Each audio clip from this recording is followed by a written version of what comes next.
Good evening. My name is Ruling Imam, a professor of law and history at the University of Toronto and the director of U of T's Institute of Islamic Studies. This week, the Institute inaugurated a celebration of advanced research in Islamic studies with its newly created annual Institute lectureship. Bringing this new pillar of our university life, on behalf of the Institute, I am pleased to present to you this evening Dr. Brinkley Messick of Columbia University.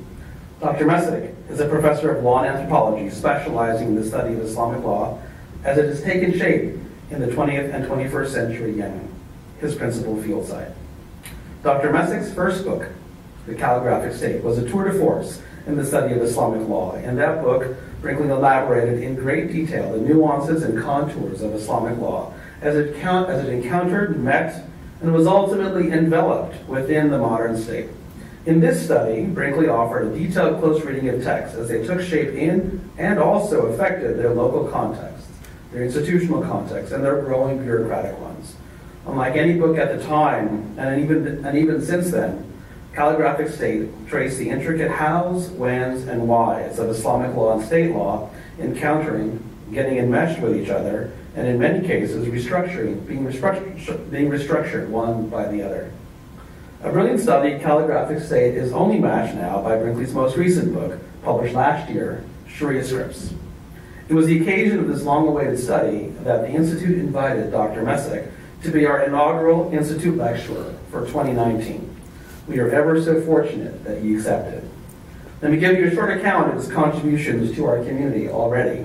Arriving from New York on Monday evening, Brinkley joined us at the Institute on Tuesday for an informal lunch with graduate students. For 2 hours, he listened to them outline their work, engaged them on their method, and explored new possibilities in the study of Islam. Tuesday afternoon, he spoke to a large and interdisciplinary gathering of faculty and students at a workshop devoted to his newest book, Sharia Scripts. As a faculty member at U of T since 2005, I was especially moved by that setting. At U of T, we enjoy a certain embarrassment of riches when it comes to our faculty who speak on, research, and write about Islam. But across 3 campuses and more departments than I can remember, it's rare for us to be in the same room enjoying a single lecturer that can speak across our disciplinary divides. But on Tuesday afternoon, that's exactly what happened. That feat was due entirely to Dr. Messick's ability and long-standing reputation to speak across disciplines with curiosity, generosity, and humility. After some rest that night, we put him to work again yesterday, Wednesday, in the Institute's seminar room. We had Dr. Messick working for 4 hours straight, leading a master class of approximately 15 graduate students and postdoctoral fellows. A master class is a special event for those of us in advanced research. One way to explain it is that it helps young researchers understand the intricacies of how to do advanced research. Drawing upon his experience as a researcher, both in the libraries and in the fields of Yemen, Brinkley shared the movement and pace and design of research, from finding a document to strategies of reading, to questions that might be posed, to new archives that need yet to be sought after to answer those questions. It's very easy to read a published book like Sharia Scripts and forget how much rigor, experiment, misstep, and even happy accident are hidden in the 2-dimensional flatness of the page. Bringing those movements to the forefront was exactly what we did for 4 hours yesterday. As a fellow attendee, I came away exhausted by the new insights I gained from an approach different from mine, and for that reason also incredibly illuminating about the possibilities of research. Today we bring Dr. Messick's visit to an end with this public lecture. A guiding principle of the Institute concerns our responsibility toward our democratic state. Canada has a long history of supporting its public universities, current policies in Ontario notwithstanding. Public universities in a democratic Canada bear responsibility to engage more than just those who have the privilege of being here on campus to study with world-class faculty, hence the video online recording of this lecture.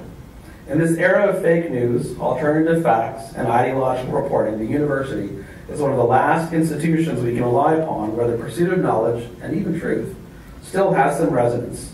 And it is in that spirit that Dr. Messick will be speaking to you today. With his critical eye, his interpretive skill, and his commentary in current affairs, Dr. Messic's lecture is entitled Islamic Governance and the Problem of Legitimacy, from the Ottomans to ISIS. He will draw upon the body of his extensive work in the field of Islamic law and his field sites in Yemen to address the topic of ongoing and sometimes misinformed commentary and broadcast.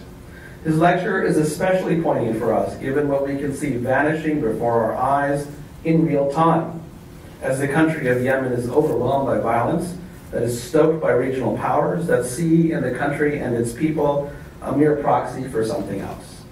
As Dr. Messick addresses his specific subject matter, we are also indebted to him for bringing to light aspects of a country and a people that we may soon lose to the travails of geopolitics today. And for that, I am truly and most certainly indebted to him. It is my honor and privilege to present to you this evening Dr. Brinkley Messick.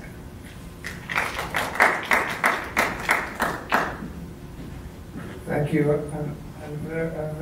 and thank you also to the Institute of Islamic Studies in Toronto. It's been a great pleasure to be here and to be in this rigorous regime of speaking engagements for this whole week. My lecture today is about Islamic governance and state forms. And I use examples that are both historical and contemporary. After briefly outlining what I want to refer to as the problem of Islamic governance, and after quickly reviewing some interesting examples from the 20th century, I present a little-known but I think instructive case of legitimate Islamic sovereignty from Yemen, my research site over a number of years. This is a polity with a lifespan, the one I would eventually get to and discuss in this talk, that was a lifespan from the late 9th century until 1962, which is, in other words, a full millennium. It's a considerable example of such governance. I will end with a note on the question of gender in leadership. The major structural focus of my account of Islamic governance is upon the interpretive administration of such states under Islamic law, or in relation to Islamic law. This is the Sharia, a body of law that comprises both chapters on the ritual life, prayer and fasting and pilgrimage, etc., and a much larger set of chapters on contracts and unilateral acts, injuries and the hudud, the divinely described and established punishments, and also on courts and such topics as evidence. These same law books are treated in this issue of Islamic governance, the way I'm going to present it today. It's the kind of focus of my presentation of governance. I should mention the notion of, I don't know what the situation is in Canada, but in the United States, there's something going on that people have termed a Sharia panic, which is the problem of made of the Sharia as some kind of evil force that requires legislation at the state level.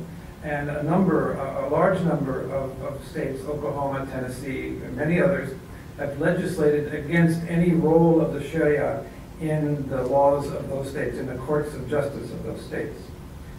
This has been documented as a kind of racist stratagem for political ends exclusively, and there's a large literature on it actually that I pay attention to. Anyway, to take things to the beginning, to the era of the death of the Prophet Muhammad in 632 current era. This is an amazing issue, that to have a prophet and to lose him to death is to be cut off as a community from both further transmissions of the Quran, verses from the Quran, which were given, revealed to him seriatim over a number of years, but that came to an end. And so did his own practice and his own statements, which later were collected as his own traditions or his hadiths, were recorded as texts of his statements and texts about his doings. That whole corpus was brought to a close in a certain sense with his demise. And it left the question of governance open. And as anybody who has studied the Islamic tradition at all knows that there were immediately leaders who came forward But there were successorship rules and questions and ideas in that very important juncture and that very difficult predicament. One of the things that was tapped among the men who were chosen for these new leadership positions were the close associates of the Prophet, those with whom he had been in close contact and therefore thought to be the most reliable of people who to continue his tradition in his absence. But it was also a question of blood kinship with the Prophet eventually. And so what we eventually see is an emphasis on certain kinds of male line descent relations and basically institutions of patriarchal kind of leadership. The Sunni solutions were different from the Shi'i solutions, which were to emerge in the following years. And their concepts, however, are in both cases questions of kinship, questions of descent. One, a wide notion of possible incumbents through descent relations, even tribal, based on the larger kin group or clan group of the Prophet, the Quraysh, and based in Mecca, but also on the narrower Shi'i view of a narrow group of the people of the house, as they're called, which are all the lineal descendants of the Prophet's daughter and his nephew Ali. So you had two communities that are defined really in part by these notions of who's eligible for being the leader of the community, but based on one, a very wide notion of possible incumbents in that large Quraysh community, and on the other, a very narrow notion through a single line of descent. So immediately following the Prophet's demise, the history we know is from the Sunni perspective, of four rightly guided leaders. Leaders who also went through a period of very serious turmoil in the Muslim community, such that two of them were actually assassinated, and the fourth ended up in a civil war. So the fact of leadership is a very fraught one in this tradition. And what I want to really focus on now is a notion that began to evolve and become more fully detailed in later years. Although the term was used right from the very beginning, and that's the term caliph or khalifa, the one who succeeds in a very simple sense, or who represents in a maybe more complex sense.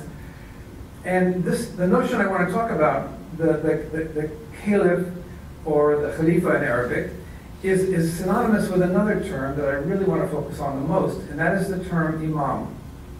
Imam is a term known for the leader of the prayer in mosques, but it's also the great imam form is the term for the leader of the community. And it's synonymous with caliph. Different parts of the Islamic tradition focus on one or the other, but they're really synonymous terms. In the schools of the Sharia that were later elaborated, they weren't in place at the time of the Prophet's death in the early 7th century, but in the later formulation of the Sharia schools, the imam concept is a constant. It's not simply, as you might think if you know something about the tradition, in the Shi'i tradition that the imam is a key figure. It's also in the Sunni tradition. And in other words, that is the case with the same time with different conceptions of what an imam is or a caliph is. So, but the important point I want to start with is that the imam, the imamate, is the recognized form of governance in an Islamic society. And again, the conceptions differed, although they're constant. The term of imam is constant throughout the Sharia literature. It's amazing, actually.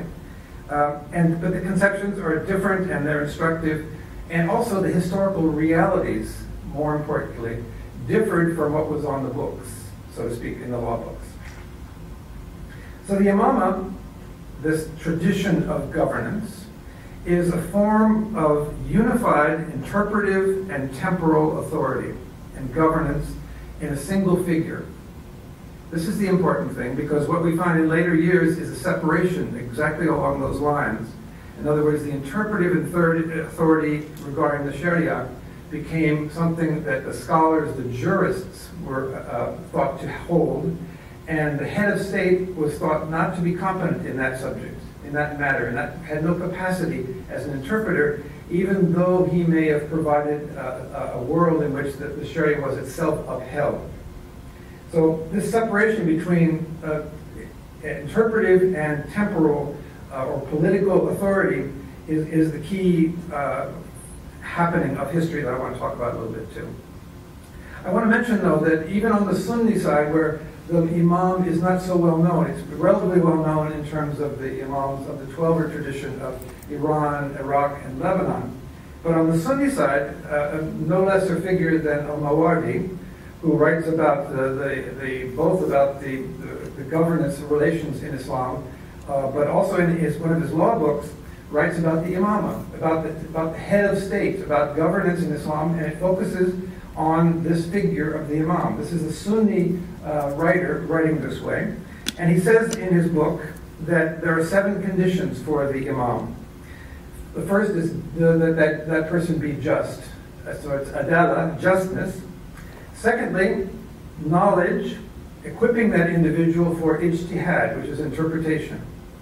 In other words, the capacity to interpret the Sharia is the second condition of the imam itself, and this is of governance itself. And the interesting thing about ijtihad and interpretation is it's based upon acquired knowledge. It's not sort of based in the individual. It's not carried from birth by the individual. One has to go to school, literally, to learn these kind of things that make you qualified to be a leader in this Sunni sense. You also must have, on down the list of the 7 conditions, you also must have a capacity of hearing and sight. Everything must be functioning in your body, so to speak, so you can actually exercise the needs in government.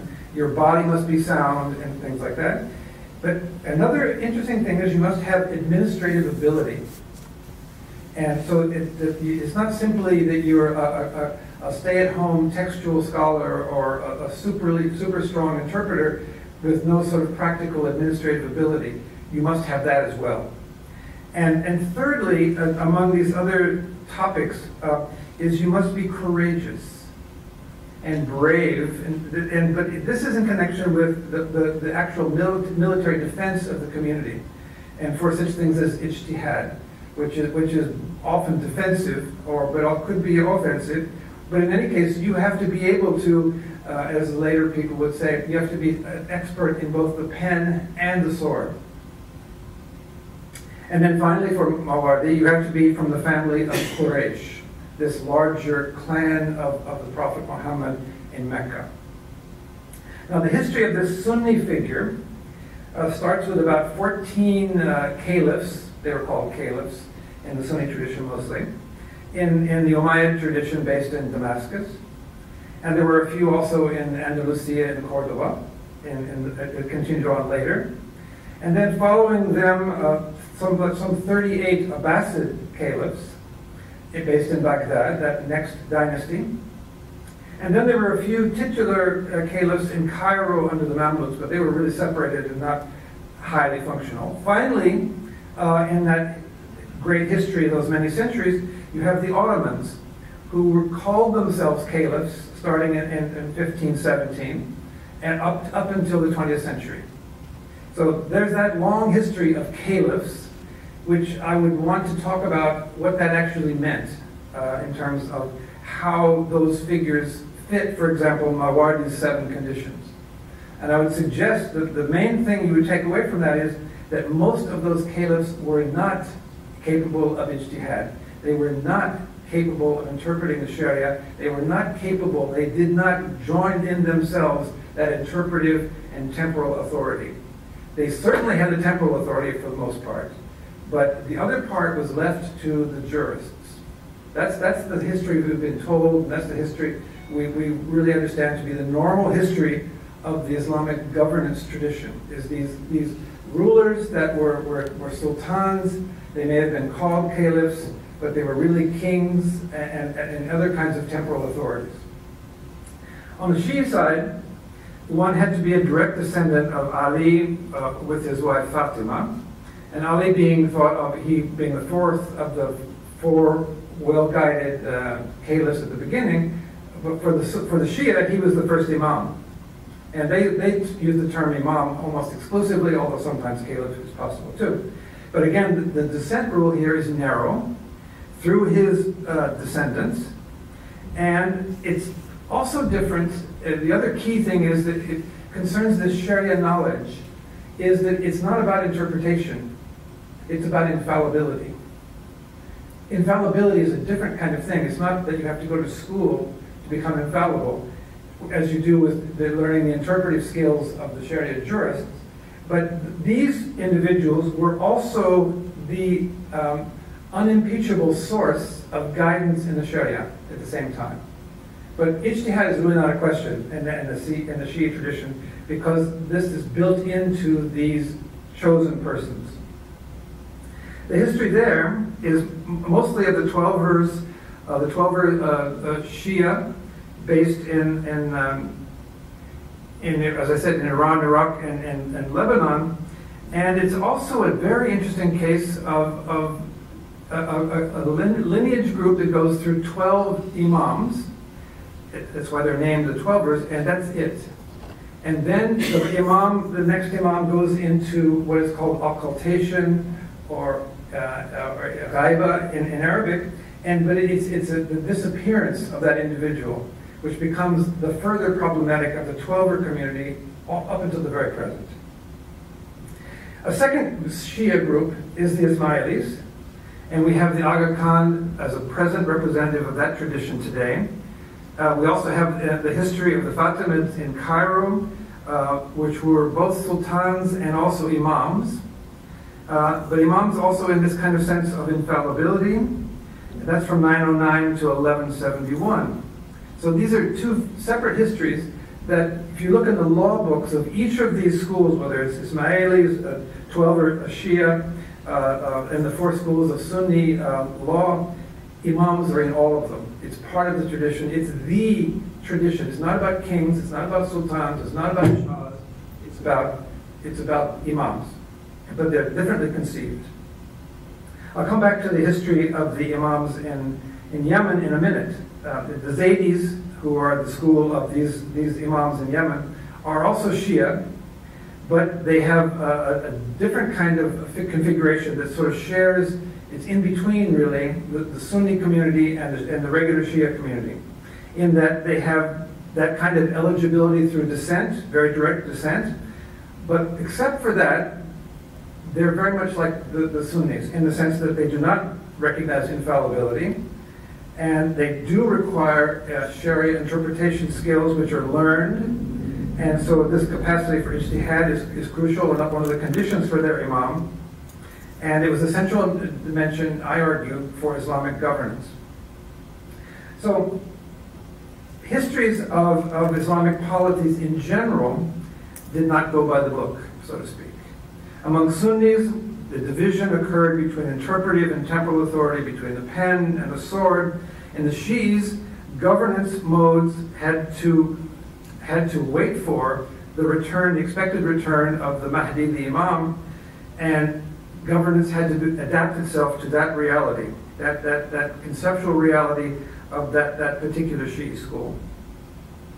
So one of the things we mostly speak about when we speak about governance in the Islamic tradition is we speak about sultans, we speak about kings, we speak about shahs, and in fact there's been a flood of histories in recent years, maybe provoked by ISIS, but an incredible number of books on the caliphate in recent years.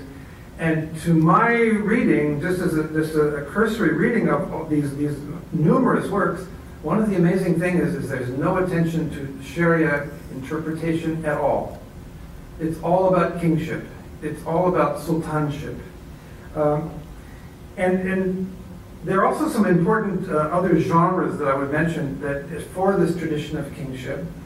There is a whole mirrors for princes literature about the Sunni tradition, and some very famous works, very interesting works. Nizam al-Mulk's Siyar al-Muluk, it's about governance of princes and kings. Siyasat Name, another work. And then Ghazali has Nasihat al-Muluk, the advice literature for kings. This is characteristic of a world in which the Islamic political governance tradition on the ground is one of kingship rule, And so these works are really Machiavellian, sort of, it's about like the prince, how the prince should govern, and they give very important, I mean, Nizam al-Mulk, for example, talks very carefully about how the sovereign should meet the populace and make himself available on a regular schedule to hear their petitions and complaints. And that is certainly something that kings can do. They can hear complaints and hear petitions and see them and read them and address them, but that's not Sharia governance. That leaves Sharia governance in other hands. So in recent times, in other words, the 20th and 21st centuries, one of the places one would start is with the Ottoman Empire, which was in its last decades, basically, in as much as it was defeated in World War I and all that period, so 1918, and then a transition period to the Turkish Republic. But the pattern of the Ottoman Empire all over those centuries was exactly this division of labor between governance labor, between the interpreters, who, the Sharia being the law of the land, the interpreters were not the sultans. They weren't trained jurists. There was a figure called the Sheikh al-Islam, who issued legal statements, legal responses to questions posed, and also administered a lot of the Sharia court system together with leading jurists. But this is an amazing pattern because at the same time, the Ottomans often adopted the term caliph to apply to their ruler. So the sultan was also the caliph.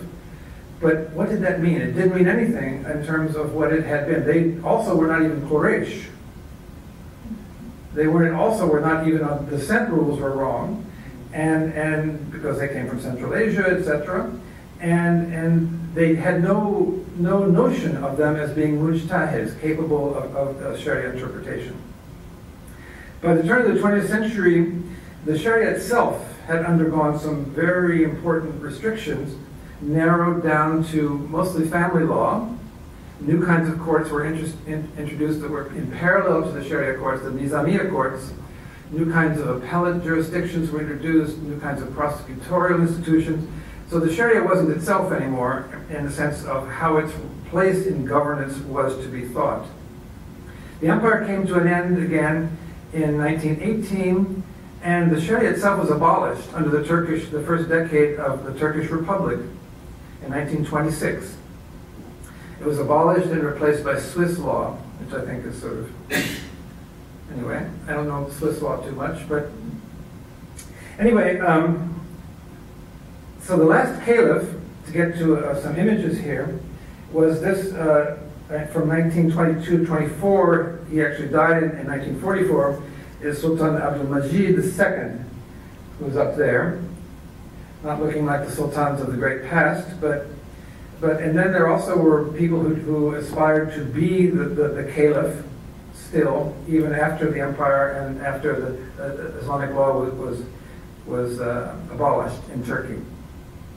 And one of the interested parties in these last years of the caliphate, so to speak, in the Ottoman Empire, were Muslims of South Asia, where you had the Khilafat movement from 1919 to 1922, which was a movement that said that the British government and Gandhi's party actually joined with them, and the idea was to support the continued existence of the caliphate, this Ottoman Sultan as caliph, in as much as the Ottoman Empire controlled the holy places, the cities of Mecca and Medina.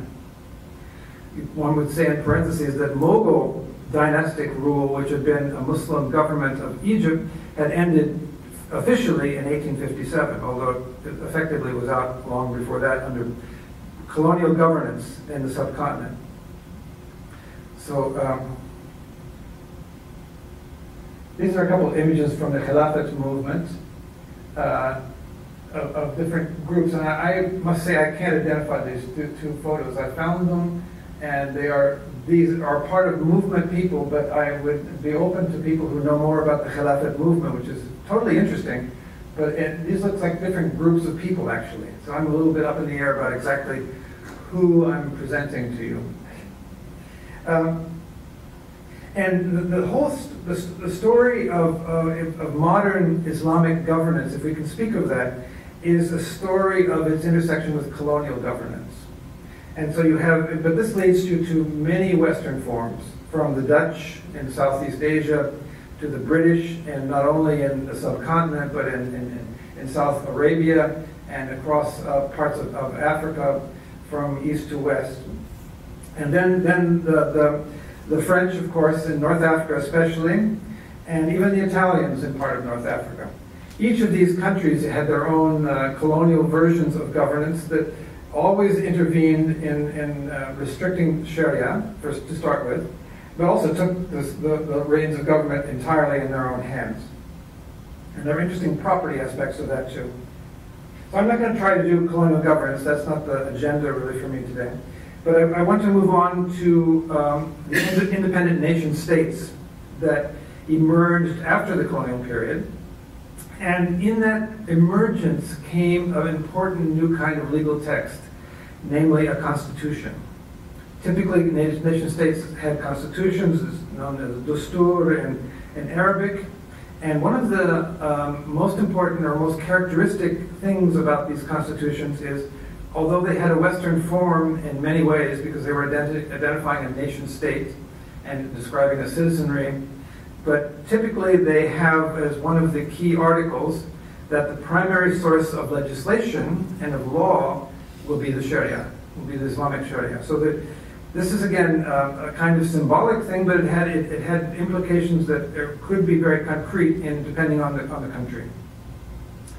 In North Yemen, which I'll talk about further in a minute, the 1970 Permanent Constitution identified the Sharia as the source of all laws in Article 3.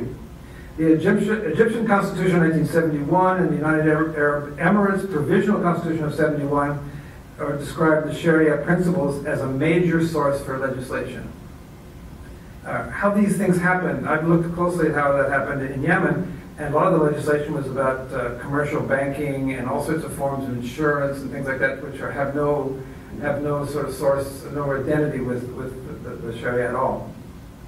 In fact, in Yemen, they refer to the legislation as tashriyat. It's like it's making Sharia into legislative form, or there's taqneen and lots of ways of making law. But this is a restatement of the Sharia in a selected kind of way, which is a complete transformation of its textual form, from a form of debate and alternative possibilities to singular views of legislated law. Also, the Sharia was reduced in terms of its jurisdiction, as I mentioned before, to mostly personal status law. In other words, radically narrowed from what it used to be involved in, which led into everything criminal law, property law, all sorts of other kinds of law that was typically adjudicated in Sharia courts throughout the Middle East and elsewhere. So another very interesting moment still in South Asia is the rise of the nation of Pakistan as a Muslim homeland. You probably know the history of movement of population exchanges of Hindus and Muslims going in two different directions from what became India and what became Pakistan. And Pakistan has led itself into a long, tumultuous history of trying to identify itself as a Sharia-focused state, but to be a nation state at the same time, when in fact its population is very complexly divided in different Muslim groups, different schools of thought about governance and about the Sharia itself. And let's see, this is Muhammad Ali Jinnah, one of the founders of Pakistan. And I thought I would put in the fact, this is Benazir Bhutto, who was assassinated in 2007, was one of the first sort of modern women who governed a conceptually Islamic state. And she was thought to be very liberal and secularist and things like that, and also by some corrupt. But it's an interesting moment that there was a woman head of a Muslim state. I mean, I think it's something to ponder. Okay. So, and then I would want to talk also, just briefly at least mention, the modern form of the kingdom in governance, which has a very important role. And one of them, this is sort of reading from the west to the east, Morocco, it has a very old kingdom, almost 300 years old, the Alawi dynasty. And this was Muhammad V, who was the king, and he was exiled by the French in the colonial period. But this is a Sharifian descendant of the Prophet kingdom, which I haven't ever heard it referred to these leaders as caliphs or imams. They do use the term, which is equivalent in some sense, Amir al-Mu'mineen, the commander of the faithful. And John Waterbury once wrote a book with that same title and was subsequently banned from Morocco because he had nasty things to say about it. But this is one kingdom. This is sort of a real kingdom in a sense. I lived there for a long time, and you have a sense of it's like a real kingdom, as opposed to very new kingdoms on the horizon in the 20th century, including Abdulaziz. Oops, let me show you a couple more Morocco kings pictures. This is the son Hassan II, who loved to golf and was nearly assassinated a couple of times. And I saw him giving news conferences afterwards, smoking a Marlboro, and very casual about the whole thing.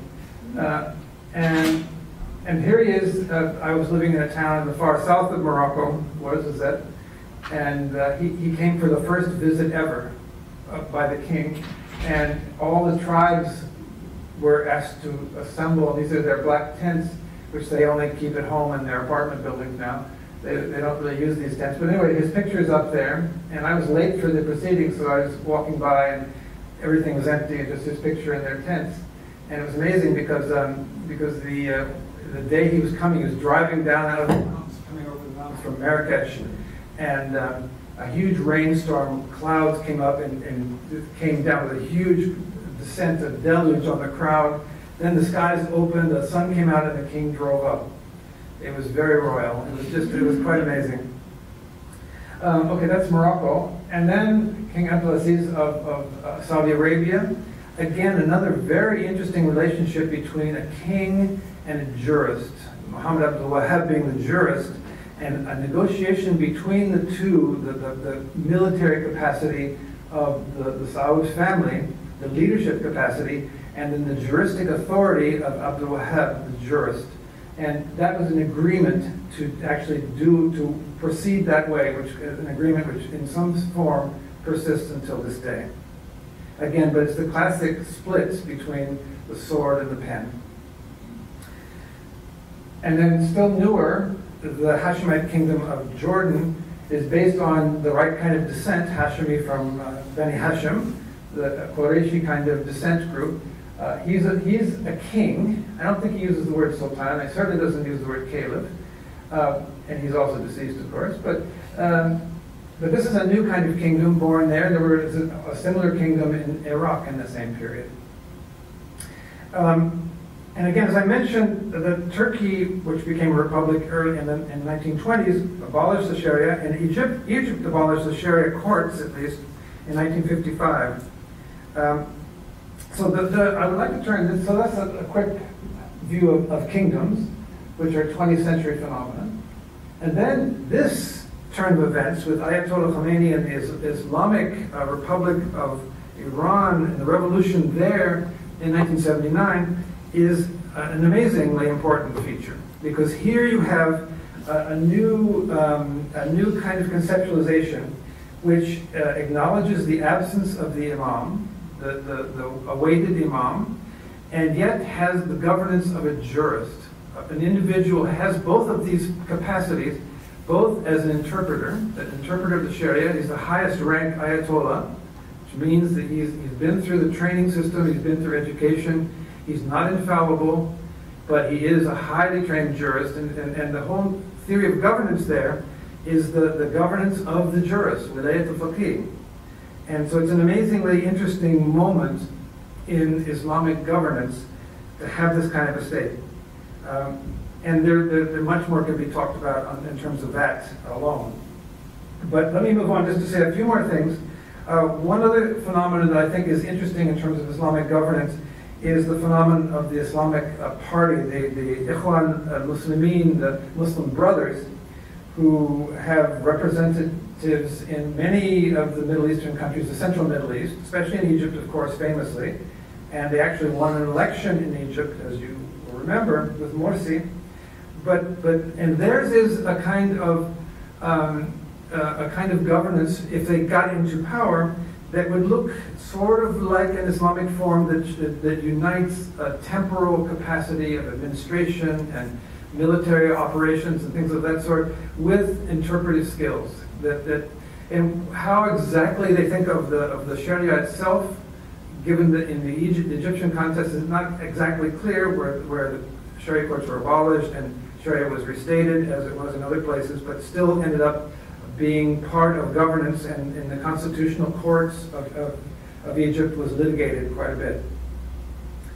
Now, I purposely wanted to here's some more, yes, on the subject of Shi'is. So I was showing you the 12er Shi'i Ayatollah Khomeini, and this is the Aga Khan meeting your prime minister, at least now.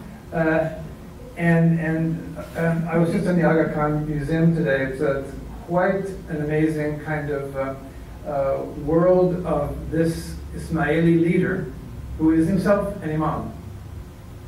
This is an example of an imam. It's not clear, and it's pretty clear that he doesn't head a state, and so there's not a question of governance.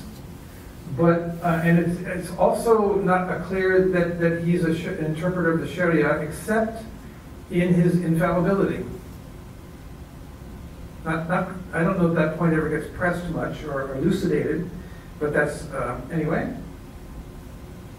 And this is the head of the Ahmadi community meeting the prime minister. And this is an entirely different tradition of awaiting a kind of Mahdi figure, a Messiah figure, in which the interpretive capacity of that leader, I don't know, whose name is Mirza Masroor Ahmed.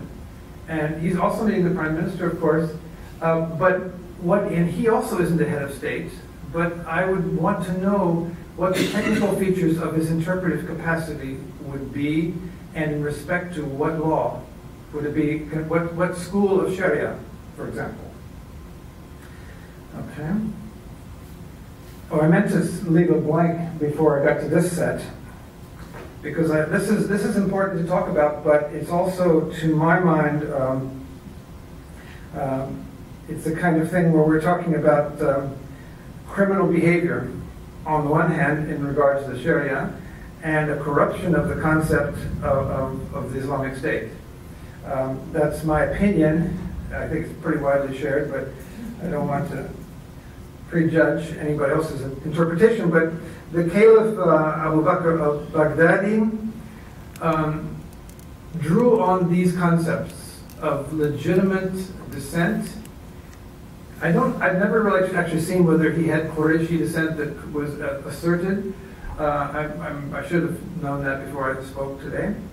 But he definitely assumes a kind of interpretive authority and based in a Sharia formula regime of governance. And the courts were operative on all fronts. And in my understanding of what went on in terms of, say, criminal punishment, there was no litigation, there was no evidence, there was summary justice, and so it was not a Sharia proceeding at all. But the presence of the Islamic State or ISIS has to do with that flood of books on the caliphate, of course, of people trying to understand it, and that literature is pretty useless in trying to make sense of ISIS. There are a couple of good works I would recommend to you. One in particular is Ahmed Dalal's book called The Political Theology of ISIS, which is published by Tadween in 2017. Ahmed Dalal is an interesting character who's trained at Columbia, actually, and was at AUB, and now is at Georgetown. He's the provost of Georgetown in Qatar. There's another one by a graduate student, or a postdoc at Yale, named Cole Bunzo. Bunzel. I meant to give you the reference, but I didn't write it down. And you probably all know about the New York Times series on the Caliphate, which is about their administrative capacity, basically. It's based on an archive of documentation. It's sort of reminiscent of East Germany and other very difficult regimes that were administratively incredibly detailed and thorough.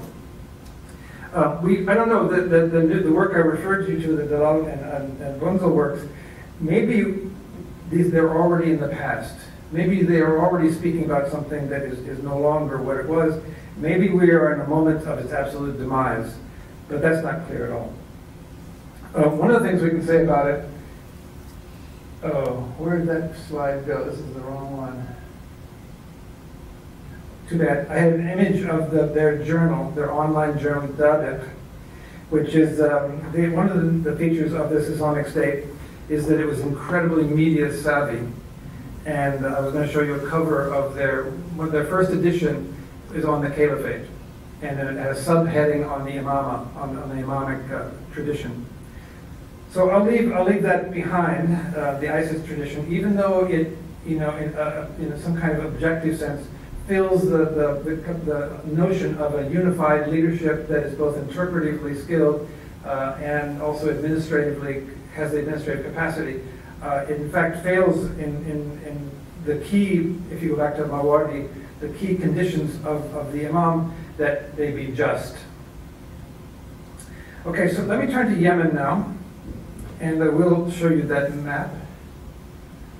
This is the sort of a map that doesn't show the nation-state lines. But anyway, a couple of images first. Very high altitude country in the north. The capital is 8,000 feet.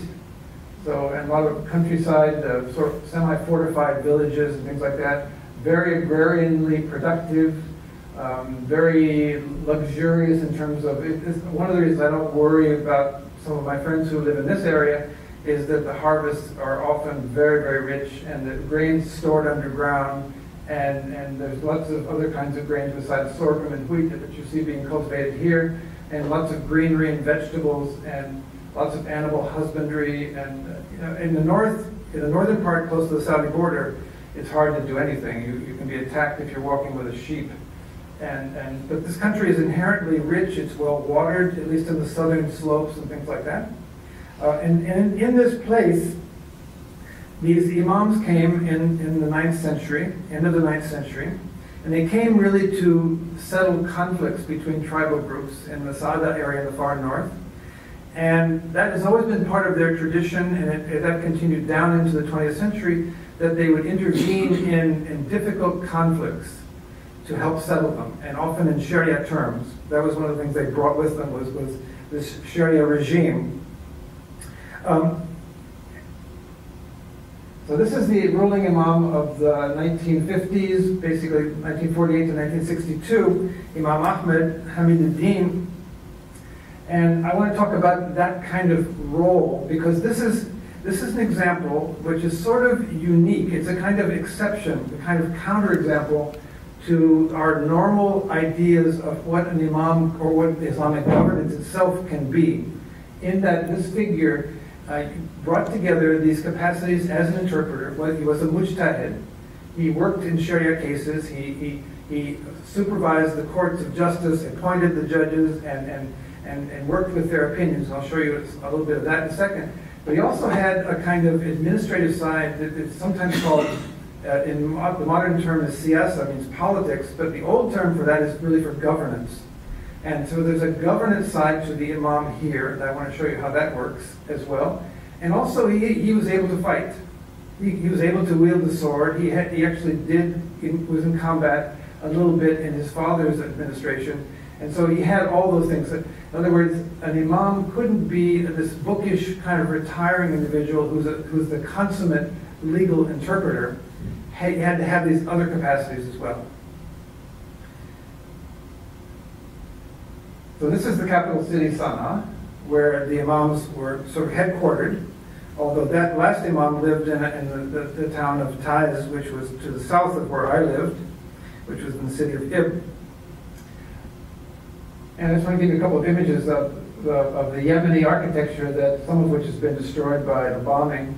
I should say, I usually say this at the very beginning, that I'm ashamed of my own American citizenship in terms of what the Americans do to support the Saudis and the Emiratis in attacking this country, which is just amazingly evil. Anyway, this is some of the architecture in the old. This is ordinary houses. That was an unusual house. These are ordinary houses in Sana'a.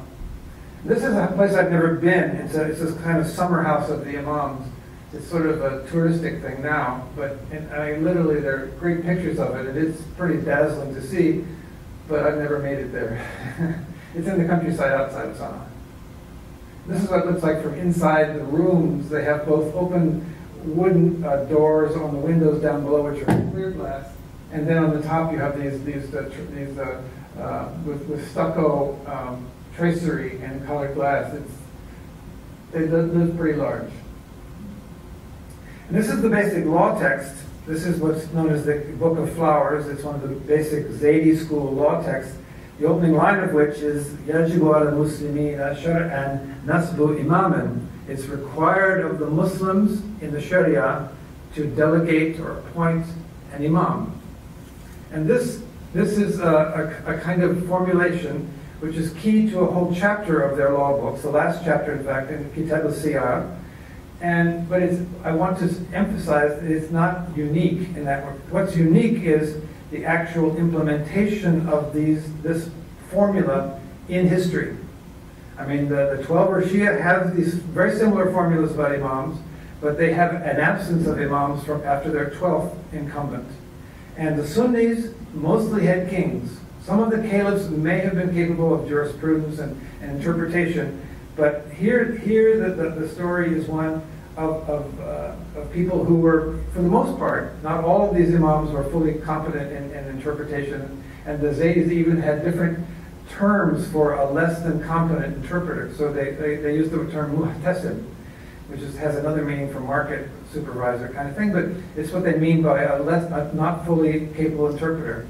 But they also say that muhtasib must be a mujtahid, a capable interpreter in governance.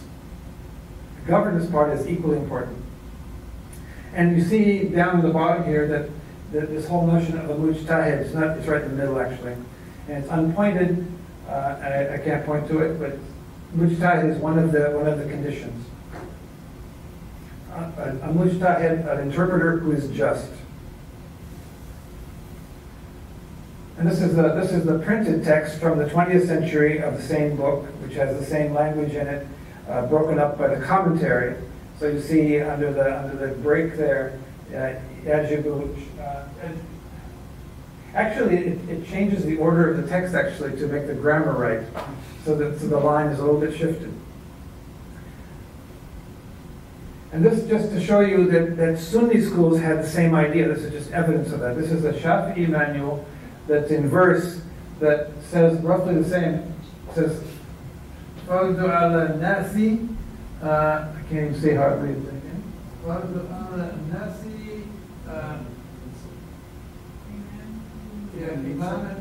Yes. Okay. So it uses the same verb to delegate or appoint, and it just changes the word Muslim, the Muslim community, to the people. But it's the same notion of delegating the imam. And you know, what would Shafi'i jurists and people in locations where there were kings think? They would say, here's our law book. It says this is what we're meant to do, is appoint an imam. And you can look at Mawardi and see what an imam entails. Mujtahid, Qureshi, Adil, all these kind of things. And we're living with a king. So this is the dilemma of the intervening history of Islamic governance, is the non-existence of an interpreter in regimes of Islamic states which are purely political, purely temporal authority, with the authority that nevertheless has to exist for the Sharia located elsewhere in society, among the scholars, among the ulama, among the jurists.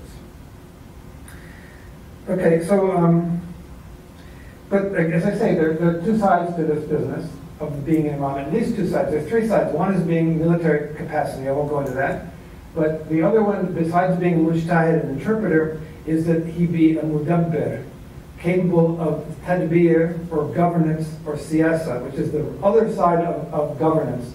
One side is the Sharia stuff, the court is below that, but this mudabbir situation, it was on that same page at the bottom, and this entails a kind of, not a jurisdiction, but a kind of response to problems that is not to be litigated on topics that don't require Sharia jurisdiction or litigation. So it's about change my job, my family can't stay in this place, and move me, or somebody did something wrong to me, can you send me to the courts, transfer me to the courts? Or one of the ones I showed the other day was there were Jews living in this village, and they had 2 synagogues, and when the Jews left, we moved them to the public treasury, their jurisdiction. Can we rebuild them? Can we upgrade them? All sorts of questions of times and places that weren't necessarily about litigation or conflict that wouldn't lead to a court claim. And this is what is sometimes called the Muslim jurisdiction. Again, it's not a jurisdiction. It's the petition answering complaint forum that is also part of governance. And the Muslim jurisdiction has been looked at in many contexts, and sometimes it was very pronounced and very highly developed. And here, this was of the style of Nizam al-Mulk, where the leader went out and sat and met people who would come to him. And these imams did that. They sat out under a tree and received the citizenry. And so that was a very important thing. But the writing of petitions in this kind of vein, as opposed to the courts, the writing of petitions was a very important practice. And here's a modern petition writer who hears the complaint or the issue or the problem, and then puts it into some kind of a terminology that the petition readers are accustomed to reading. And then one of the things about an imam is, again, that they unify both these capacities of Sharia authority and temporal authority, this kind of governance authority or political authority. And then so at the local level, that authority divides into 2 figures. One is the governor, and the other one is the judge, the Sharia judge. Those which are united in the imam become 2 different posts. And these are a couple of the judges in the town where I work. This is a man who just came out from meeting the imam with 2 of his kids, and this was the governor in the local place where I worked in the south. And here's another of the governors of the same town who was from the north, and there he just met an Egyptian general, but he was a governor. He had the authority not as a Sharia interpreter. He had an authority to address petitions, to administer the government, the tax regime, all that kind of stuff, which wasn't in the realm of the litigation of the Sharia judge. And here's the kind of petition that came to him from that period. It was sent actually by mail in this case, and that's on the top. The envelope is upside down. But it has a petition about some kind of an abuse of a functionary in the countryside that this individual wants the governor to address. And then there's a note made by the secretary, the governor's secretary, that summarizes the issue or complaint, and then usually there would be a note on the other side from the governor sending it to a local office, to a branch of an office of the Treasury or the Endowments Administration or a school or wherever. And this corpus of these petitions I got access to because they weren't finished. They weren't addressed by the governor, but his children kept them for some reason from the late 1940s. Here's another one. And here's an image, not so good, from a book, actually, of the main governor of this same town. We're talking of a period of about 30, 40 years. But standing with him to his right is the Sharia judge. So you see the 2 key individuals who together represent the authority of the imam, that unified authority, at the local level. And then that's the sort of now we're switching now to the authority of the Sharia in this local setting. You see that the imam, whose seal is there, puts his seal on final judgments, on appeals of judgments. And so the imam is directly involved in the Sharia court system, which is all about interpretation of cases and readings of the Sharia and applications of Sharia principle. And this is the imam approving a decision by a court in this town. That's the imam from 1920s and 30s. This is the imam I showed you a picture of, Imam Ahmed. His seal on the far left is again approving a ruling in a divorce case at the local level. So direct involvement with Sharia proceedings. And then, what is this? This is about.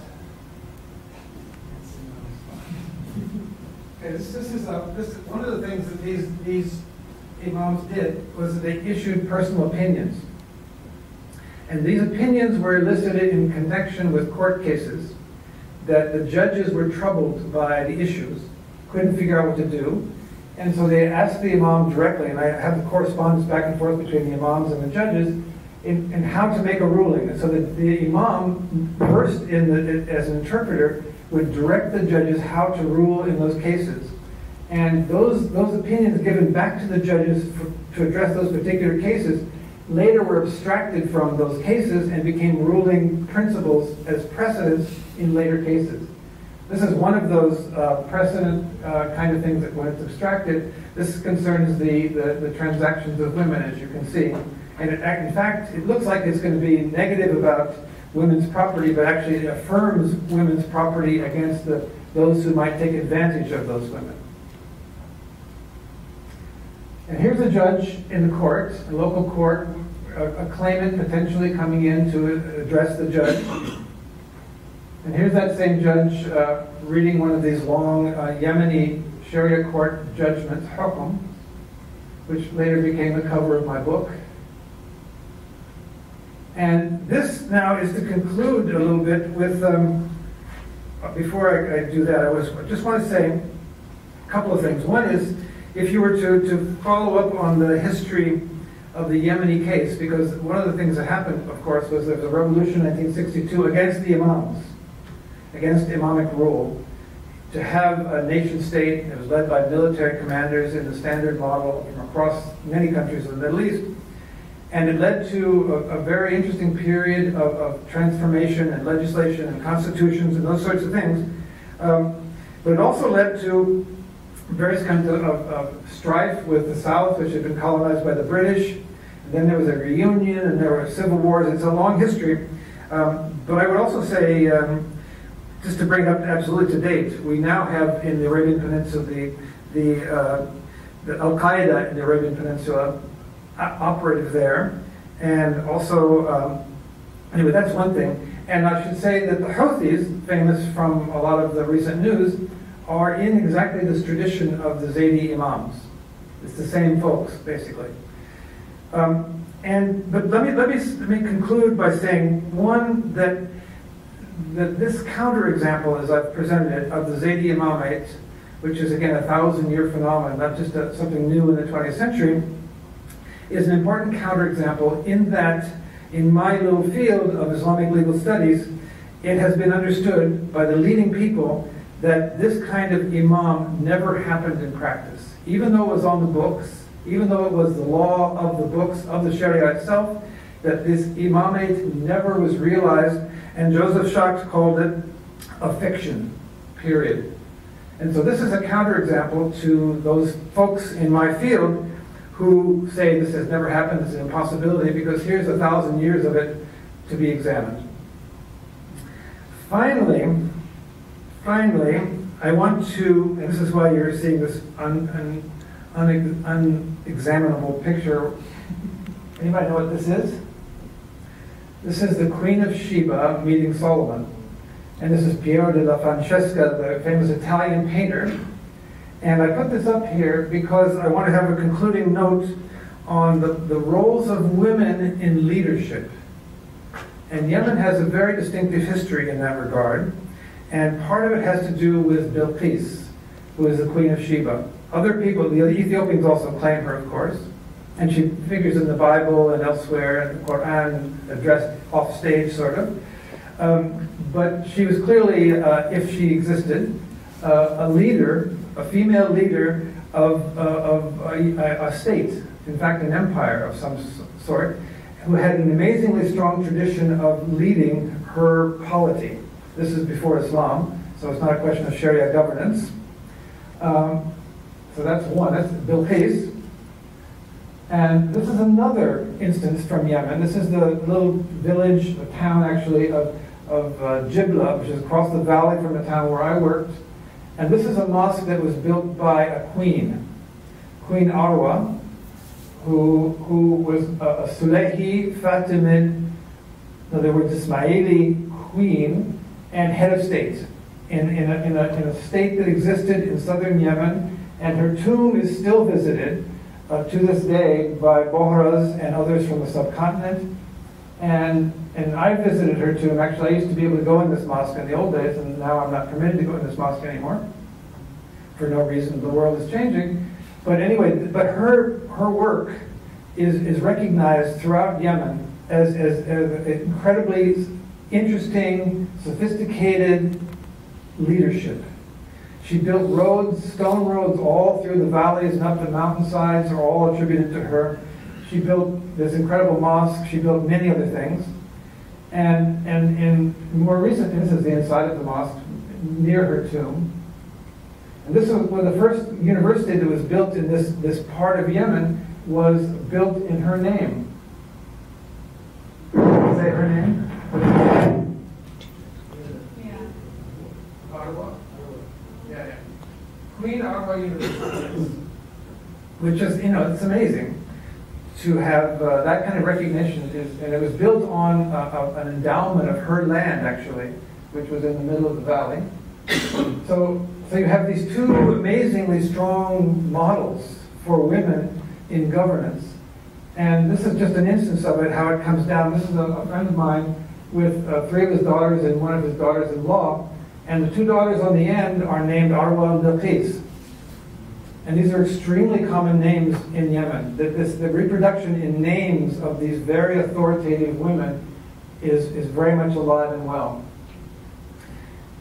And then there's also a story of South Yemen, which was a communist state, which we sometimes forget these days. But there women were in labor unions, and there's another whole tradition there that led to women leading labor unions and things of that sort. And that's another story, sort of. But here's a more contemporary story. This is the story of the Arab Spring in Yemen, where the government was overthrown, a very long-standing government of 30 years, the autocrat, was overthrown by a community assembled in, just as in Tahrir Square in Cairo, so also in Liberation Square in Sana'a, but the head of it was a woman. This is Tawakkul Karman, who eventually shared a Nobel Prize for her leadership work. Here she is in the middle of inaction. And you think maybe she's a unique phenomenon. Here's another woman. This is, I remember when she came on American on the NewsHour with Judy Woodruff. She was being interviewed by Judy Woodruff. I yelled to my daughter to come watch this woman. Her English was so perfect in the analysis of the Arabic the Arab Spring predicament, that if we win, it's dangerous, because how are we going to satisfy the expectations of all the people who revolted? Now that was her analysis. It was very analytic. She was a newspaper editor. There she is again. Anyway, with that hope for good governance from some women in Yemen in some future point, and to acknowledge that it's already occurred in the past, I'll conclude. Thank you. Any questions? Yeah, go ahead. Okay. I have 2 brief questions on the first part of the talk. So the first one is, you mentioned the problem of legitimacy for the Ottoman caliphs. Right? They're not Qurashi, they're not the Tajiks. Right? So the question is, how did they achieve legitimacy over time, perhaps? And the second one is related to the modern era of the creation of these new kingdoms, right? Most of which have fallen already, with the exception perhaps of Jordan. And Saudi Arabia. And Saudi Arabia, yeah. And how the king of Jordan, for instance, maintained a sense of legitimacy amongst people, especially against the backdrop in which they were basically created out of these post-colonial states, right? Yeah, for the Ottomans, on the way here, the last thing I stopped in my office, and I got a paper from one of my Turkish graduate students. and it's all about the caliphate and legitimacy of the caliphate. And she was reading a theory, I think it's Lutfi Pasha, in the 16th century, was trying to make a theory of the legitimacy of the Sultan, the Ottoman Sultan, as caliph. But it was a tortured thing to do because you didn't have the lineage, and you didn't have the educational credentials of a mujtahid, as you said. And but there are other things were brought to bear, and an argument was made. I mean, the idea that an argument could be made or should be made or would be desirable to be made tells you something about there was a feeling of a lack. You know, that there's an absence of legitimacy in some kind of sense, even though these sultans were not in any kind of danger for the most part of being overthrown or anything like that. It's just that they wanted more. There's also some new work about a kind of Sufi mystical interpretation of the identity of the sultan that is, I haven't read it yet, but I've heard that it exists. So that's another thing. But these are ways around. Maybe mystical legitimacy can be authoritative in and of itself. I don't know how, it's not necessarily in contradiction to a Sharia interpretation. That Ibn Raslan book that is called the Zubad that I was mentioning, the last chapter in that law book is called Tasawwuf. It's about Sufism, which is pretty amazing. So that the question of the Ottomans, they identified themselves as caliphs, and then again the subcontinent movement, the Khilafat movement, was interested in the caliphate. They saw the Ottomans as legitimate in that, mainly because they controlled the holy cities. That was the distinctive feature. And your second question, what was it about? How the kings that came up, right, Yeah. in the 40s and 50s, basically attained legitimacy from people. I think it's each case that needs to be looked at. I mean, the Moroccans understand their legitimacy. They were descendants of the Prophet. They call it the Sharifian Alawi. The Alawi question is how that works is a tricky thing. But their legitimacy is fairly long-standing. And again, if you're interested in real kingdoms, visit Morocco.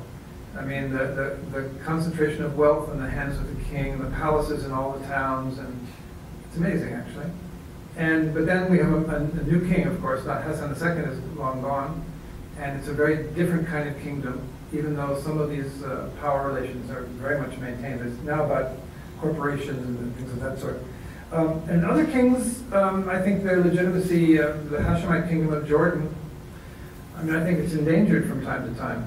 It's fragile, and I'm not a political theorist in terms of how these things work, and they have legislatures and things like that, and there are votes here and there, but the king rules. The king can do things, and other kingdoms and emirates and things like that. These are delicate things, but their legitimacy is, if there's a relationship to the Sharia at all, it's that they uphold it, not that they can help you interpret it, that they are skilled in it. That's the main thing of kingship all through the centuries, really, is that they are guardians of the Sharia, or they're upholders of it, or they appoint the judges.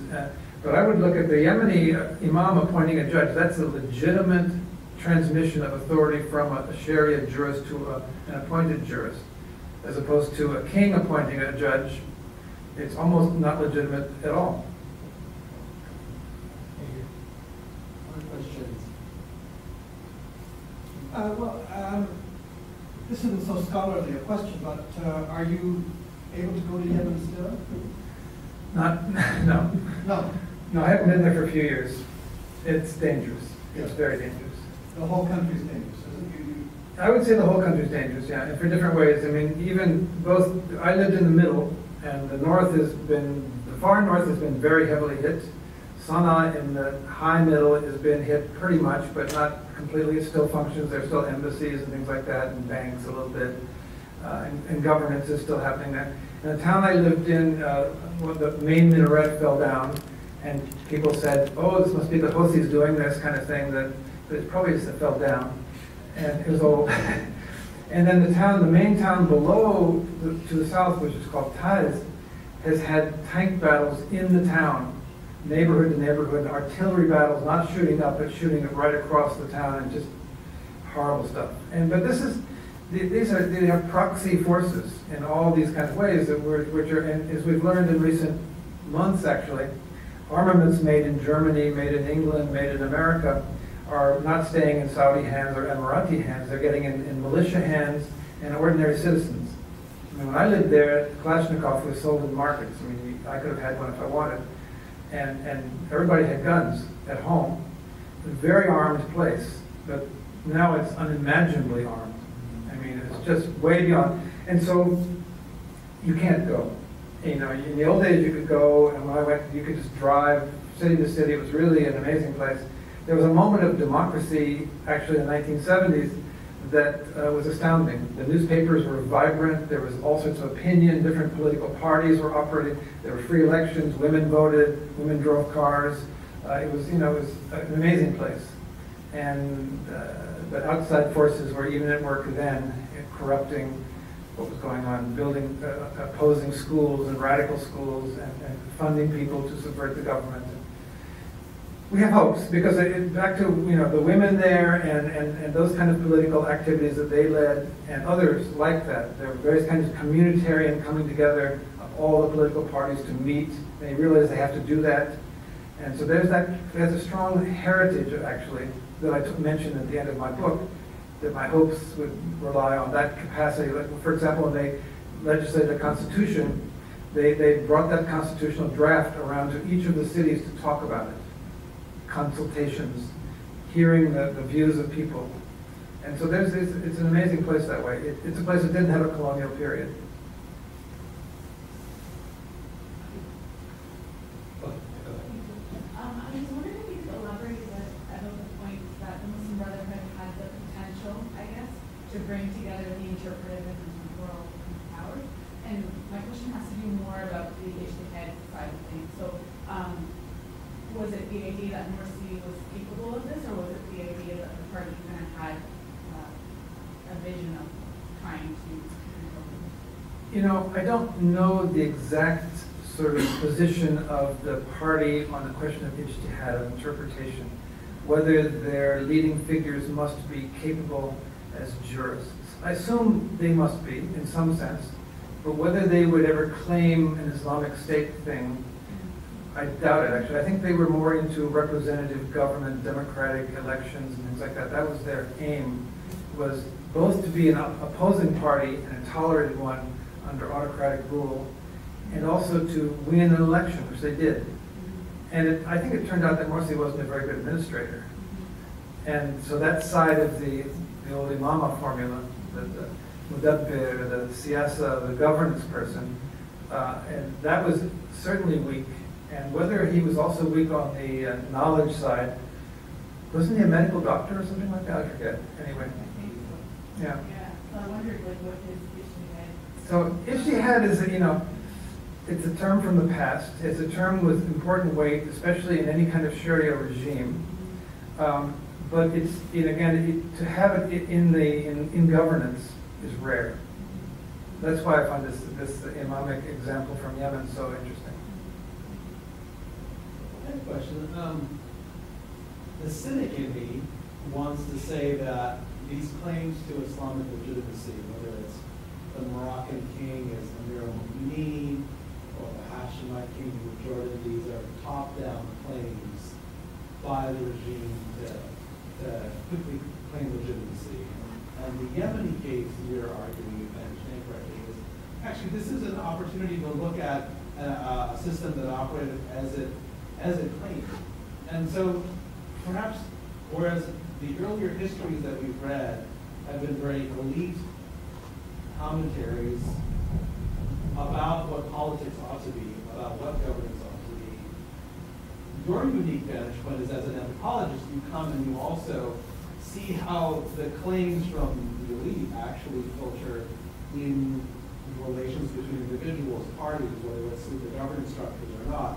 So my question to you is, in the case of the Yemeni example you're giving, outside of the imam or the judge, how did people view that? Did they Was the claim to legitimacy that you're identifying, or the operation of that legitimacy between the imam and the qadi, for instance, was that as recognized by your everyday Yemeni also participating in that? Or were they oblivious to it, did not matter? Were they just more interested in getting their stuff dealt with regardless of the basis? How did that legitimacy, in a sense, take shape at the level of, of the Amma, of the ordinary? That's a good question. No, it is a case, in my view, of theory and practice being the same, which is pretty amazing in its own right. And again, not to say that there weren't imams who were less than fully qualified at various points.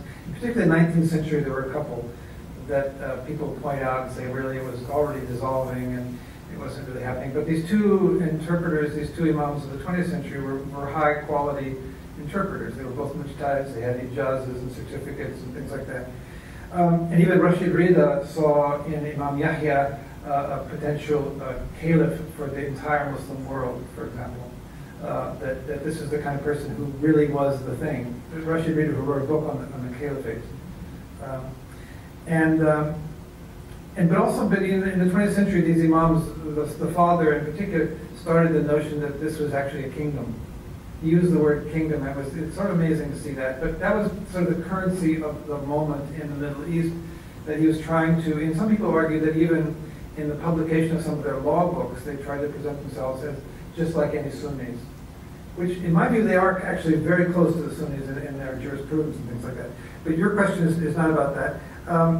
There was anti-Sayyid, anti-Sada, anti-descendant of the Prophet sentiment on the streets in the town where I lived, even though there were Sayyids all around the town.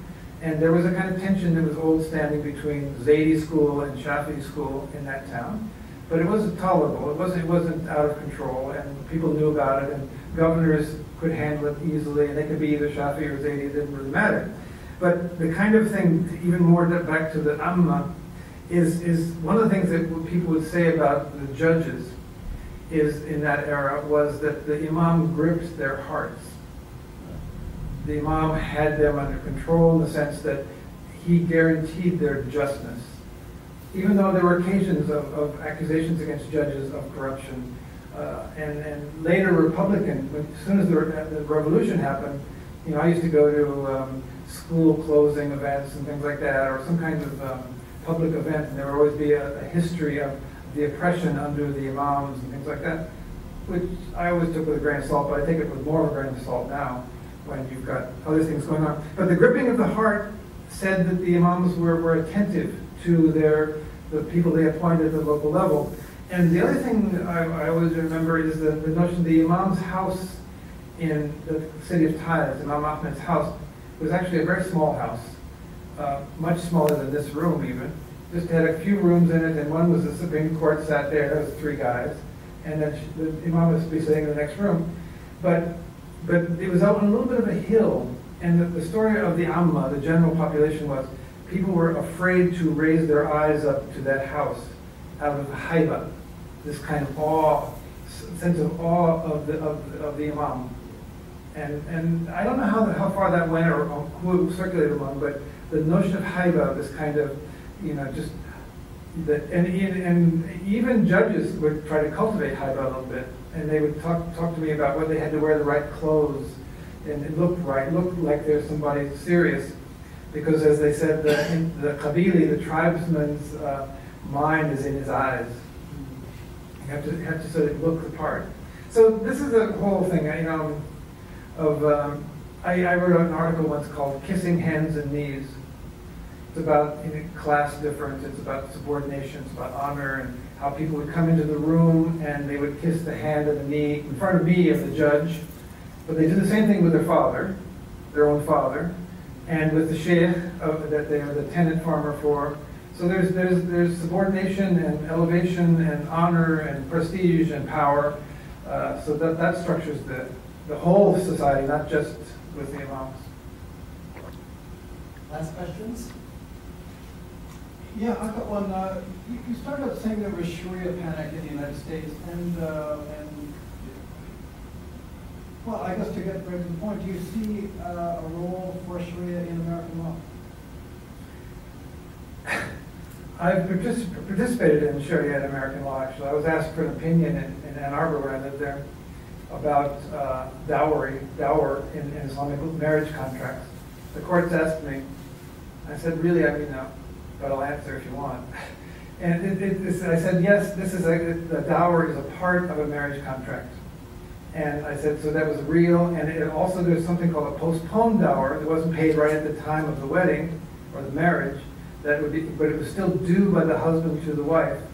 And so I explained if the wife in this case is claiming that there's a postponed dower, that's plausible, but she has to show the contract that says that in it. And so I tried to instruct the court in that.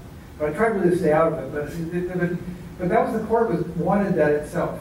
It wanted to know how to deal with the stipulations of a contract of marriage, which has got stipulations in it about a number of things, which is interesting, would be interesting to a judge if it's translated. This is a Persian one, this is in Farsi, so I couldn't even read it.